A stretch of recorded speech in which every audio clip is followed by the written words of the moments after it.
എല്ലാ തവണയും bill വരാവുന്നത്ര phone call വരെ ഉണ്ട് അവൾക്ക്.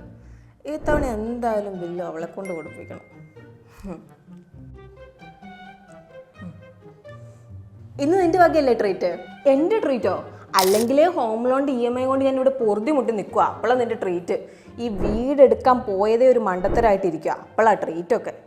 എടി ഇതാ പറയുന്നത്, റിയൽ എസ്റ്റേറ്റ് ഇൻവെസ്റ്റ്മെൻറ്റ് വാല്യൂ ചെയ്ത പ്രോഫിറ്റബിലിറ്റി എത്രയാണെന്നുള്ളത് എപ്പോഴും നമ്മൾ കണക്ക് കൂട്ടണം. അപ്പം എങ്ങനെയാണെന്നുള്ളത് വേണമെങ്കിൽ ഞാൻ നിനക്ക് പറഞ്ഞുതരാം. അപ്പോൾ ശരിയായിട്ടുള്ള റിയൽ എസ്റ്റേറ്റ്മെൻറ്റ് ഡിസിഷൻ എടുക്കാൻ വേണ്ടിയിട്ട് സഹായിക്കുന്ന പല മെത്തേഡുകളുണ്ട്. അതിലൊന്നാണ് ഗ്രോസ് റെൻ്റൽ ഈൽഡ് വരുന്നത്. അപ്പോൾ ഇതിൻ്റെ ഫോർമുല വരുന്നത് ഇങ്ങനെയാണ്: annual rental income divide by property value into 100. ഇപ്പം നിന്റെ പ്രോപ്പർട്ടി ഒരു മാസം റെൻറ്റ് വരുന്നത് 20,000 രൂപയാണെന്ന് വിചാരിക്കുക. അതുപോലെ പ്രോപ്പർട്ടി വാല്യൂ 50 ലക്ഷവും. അപ്പോൾ ഇങ്ങനെയാണെങ്കിൽ ഇതിൻ്റെ ആനുവൽ റെൻ്റൽ ഇൻകം വരുന്നത് എത്രയാണ്? 20,000 ഇൻറ്റു 12, അതായത് 2,40,000 രൂപയായിരിക്കും. അപ്പോൾ പ്രോപ്പർട്ടിയുടെ ഗ്രോസ് റെൻ്റൽ ഈൽഡ് ഇവിടെ വരുന്നത് 4.8%. ഇനി ഇൻട്രസ്റ്റ് റേറ്റിൽ നിന്ന് ഗ്രോസ് റെൻ്റൽ ഈൽഡ് കുറയ്ക്കണം.